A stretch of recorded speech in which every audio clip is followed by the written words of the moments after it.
Yo guys, I'm HP, this is Dr. Pink, and today's topic is easy, advanced blues guitar. So what are we talking about today?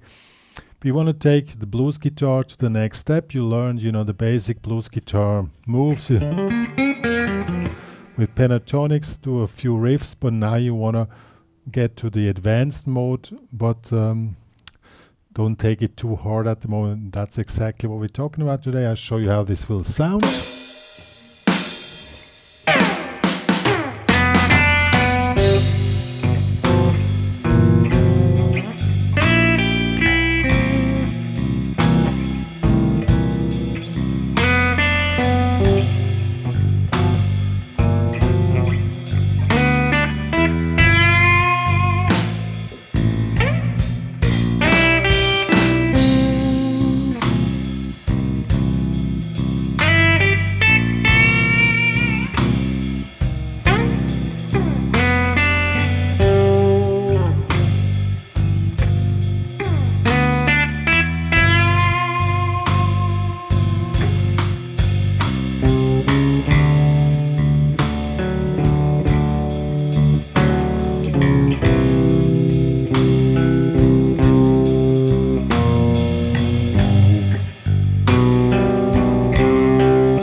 And so on. So, what exactly is the topic today? We have here, I created a really cool backing track here, slow blues in G. And when we're going to the advanced blues guitar level, we don't just play pentatonics through. Now we try to follow the chords. But we're going to do it in an easy way that you're not overwhelmed, because following the chords is not so easy, and you're gonna shift your perception in when you do improvisation, because before you always just noodled around a bit and you didn't really know where you were in the track. Now you really play on the chords, so that means the first thing you need to know is the form of the blues. In this case, it's a blues in G with quick change. What does that mean?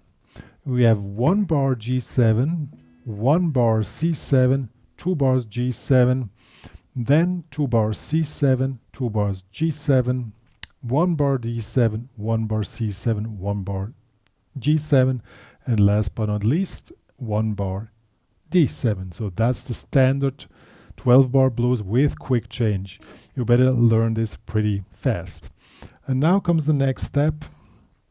Now you want to follow the chords. How do you do that? And therefore we will go into the close view. Alright, now we want to follow the chords without even going too much into theory. So, following the chords means you play any note which fits to the chord. In this case, we're just using the regular chords as an orientation point. So for the G, we take this chord. This is the upper part of the regular G bar. We take in the upper part here, or the lower part, just as an orientation. And also we need to know the G7. I'm going to explain that in a second, why that is so important. So G7 will be this one here. That will be G7. So all of these notes which you're pressing here fit to the chord which you're currently playing, okay? For the C, we just take this one and probably the upper part here of C. Ooh, Dr. Pink is not in tune. Oh, well, doesn't matter. That's not so bad. Okay, C and C7 comes from this one here. Okay, and I already told you this is just orientation points. Then back to G, this one. For the D, we could either just move up here, the same as the C before, but I recommend we staying in position, so we're using this one here. This will be for the D. And for the C, we can also use the regular C. Okay, so These are the chords now. Now you can basically just fit in the form I show you. So you need to know the form by heart. G7, C7, 2 bars, G7, 2 bars, C7, 2 bars, G, 1 D, 1 C, 1 G, 1 D, and now you just fill in. 1 bar D, G. You just play notes out of the chords. And back to G, also G7, to C, to C7,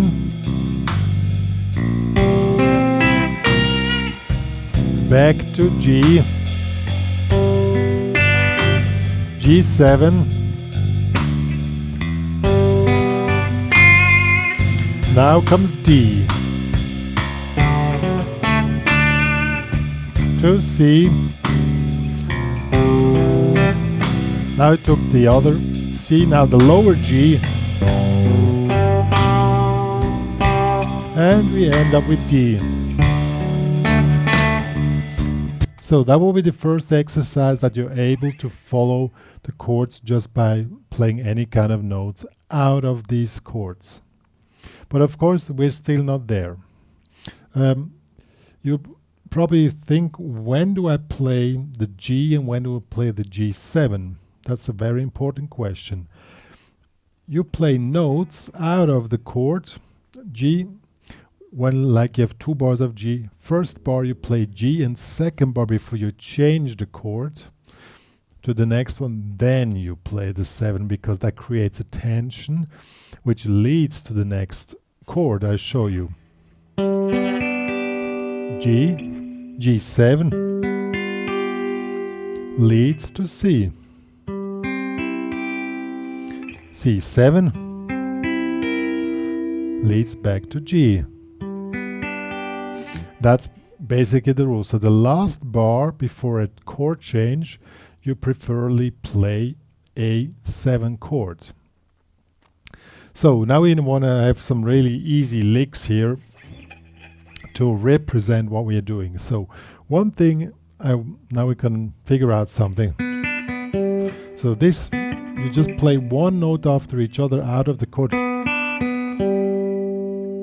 Okay? And then it goes to C. You just move this lick here to C. That will be here. You can hear it sounds the same. Why? Because it's both of them start triad, 5th root, triad, 5th root. That's why they fit, okay? Back to G. And now we change.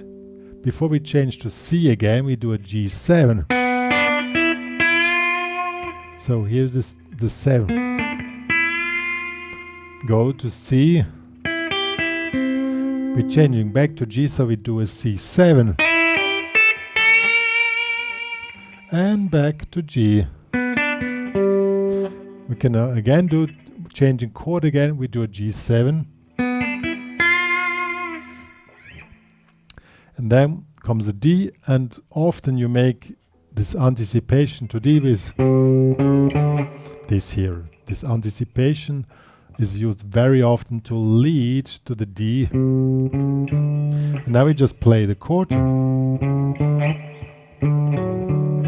And very often the same movement up is done down.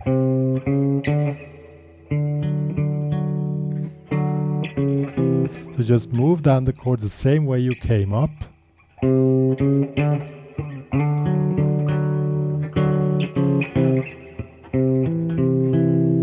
And then, and now we do the classic blues turnaround, which happens in the bar number 11.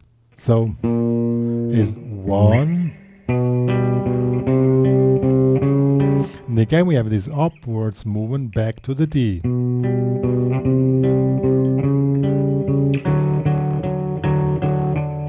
And then it starts all over again. Now if you play blues like this, the big difference between just playing pentatonics and playing like this is when you play a blues improvisation just with pentatonics, as an example, you have no clue which chord is played. When you play like this, you always know which chord is played.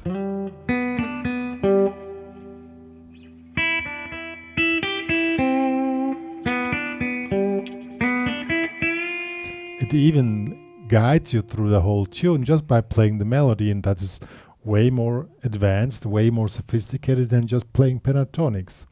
It's a personal taste if you like this or not, but if you want to take your blues improvisation skills to a next advanced level, that's the way to go, and that's the most easy way to go. So let's put this in perspective with the backing track again, so you can hear how it sounds.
And so on. It's really simple. Now, there's another point which you might also want to consider. You have a lot of time. So you can use this time before the next phrase comes to add a riff, which will be this here.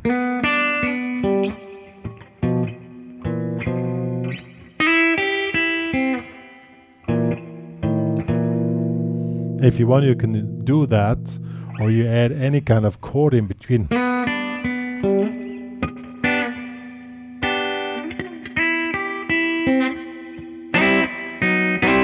You can do any kind of chords in between if you want to do that, but that's not really a need, but it's just the next step to take your blues guitar to a more advanced level. Yo guys, that was the Easy Advanced Blues Guitar. Hope you enjoyed it. A really easy way to take your blues guitar skills from beginner or intermediate to the next advanced level, but still quite easy. And the main thing is you always need to know exactly where you are in the form, and that is the main perspective which has to be trained if you've never done that before. Yo, one more to say, if everything was too fast for you, there are tabs available as PDF or guitar profiles in the HPCrazy Guitar Academy. Please join, please become a premium member in order to get those fast, plus this cool backing track. I made it extra slow that you have enough time to think about everything. All backing tracks are out of the own production line, produced really professional, and yeah, become premium member in order to download the stuff, or just to support the work which me and Dr. Pink are doing for the guitar community. And please share to the world that me and Dr. Pink are existing, and become an active member of this little enthusiastic guitar community we have there. Okay, well, that's all. Bye.